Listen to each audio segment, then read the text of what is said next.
Hey there.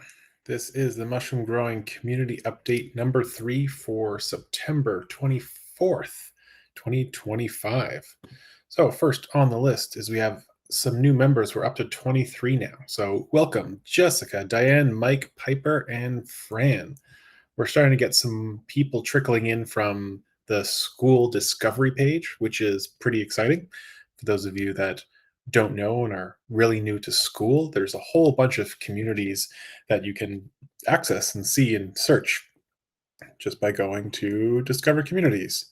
And there's a whole bunch of different ones that you can find, about calligraphy or houseplants or photography, whatever you can imagine, there's likely a community for it there. So anyways, we're starting to be found by people all over the world, including like Florida and Argentina, which is really, really cool.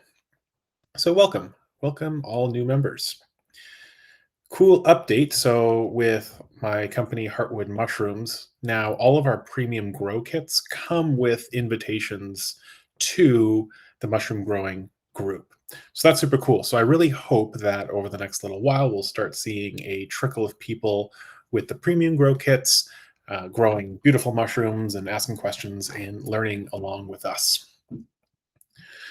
Next, 4-H and mycomuslin delays. So I've been down in Toronto for almost a week now at a trade show, the Canadian Health Food Association trade show that went really, really well.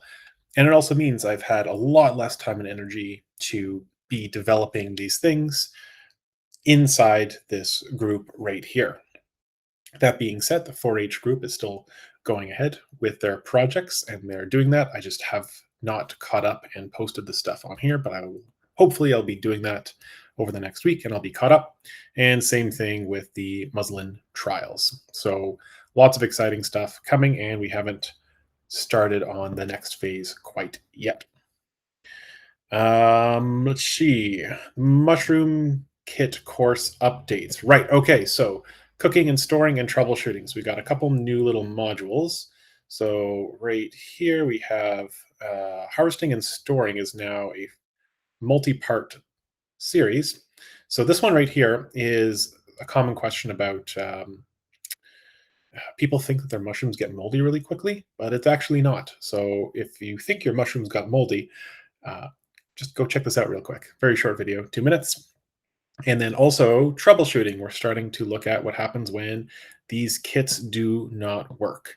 So I got a 9-minute video of exploring 2 kits that I did from 2 different events. One worked really well, one did not work at all. And so I start talking about, or I introduce the idea of contamination and how to start thinking about that. So another cool module to check out if you're interested, or if you're having trouble with your own kit. Events, yeah. So we still have the Carp Agricultural Fair for Ottawa. I'm leaving for that in 30 minutes. I've been home for about 24 hours in between trade shows, so off to that next one. And then the following week, we have an educational event in central Manitoulin at Kenjuanteg Fall Harvest Festival or Fall Harvest event. Then later in October, I'm doing a guest lecture or guest speaking webinar with Chris Gilmore. Chris is an awesome, awesome dude. Here he is right here, chrisoutdoors.ca. And he's a resilience gardener, educator, and his wife is an incredible forager and medicine maker.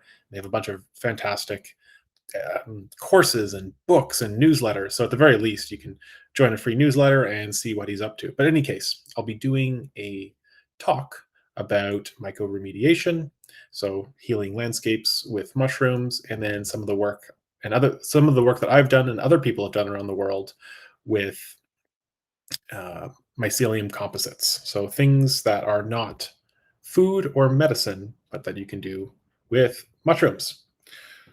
Cool. So that's it for this week. I'm about to head out to the Carp Agricultural Fair. And next week, I'll be back in with more content, more activities, more things that you can follow along and do. All right. See you guys later. If I can pause it. How do I stop it? Oh, there we go. Okay, bye.